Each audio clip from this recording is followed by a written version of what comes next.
Protesters taking to the streets in cities all across the country all summer long, and some of those protests ended in violence. Well, now Governor DeSantis has announced a new bill making it clear that violence at a protest will not be tolerated. Under this bill, a person could face criminal penalties for violence at protests, up to a third-degree felony. The bill also takes aim at cities who defund police departments. And joining us right now to talk more about it is Volusia County Sheriff Mike Chitwood. Good to see you, sir. How are you?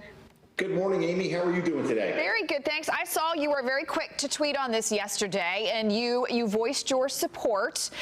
You voiced your support with a bit of an asterisk. Tell us what you had to say.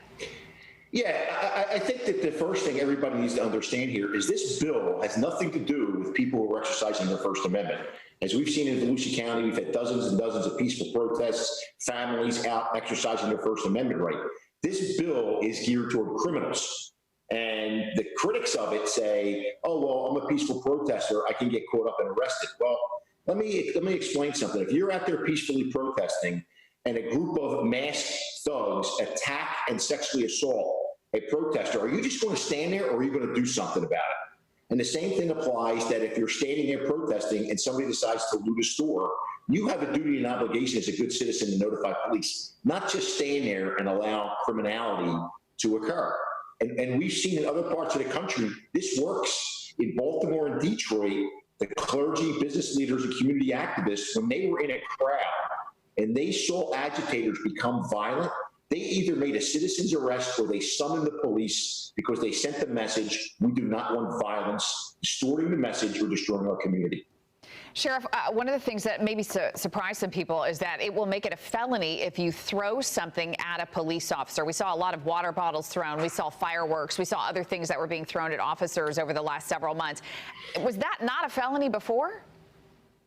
Yeah, it's aggravated assault on a police officer. And I think when you take a step back now after the summer is over, and there have been dozens and dozens of police officers around this country, including my hometown of Philadelphia, where officers were maimed and their careers ended, being hit with a cinder block in the head that caused brain damage, or their leg was shattered when they were hit with some type of an object. So I think what the governor's doing is he's just laying out the rules of engagement here.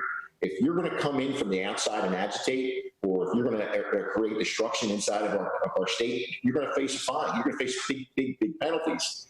On the other hand, law enforcement is obligated to protect peaceful protesters. That's what the First Amendment is all about.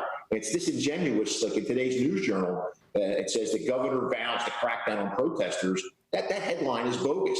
The governor's not saying he's cracking down. He wants us to crack down on protesters. He wants us to crack down on violence.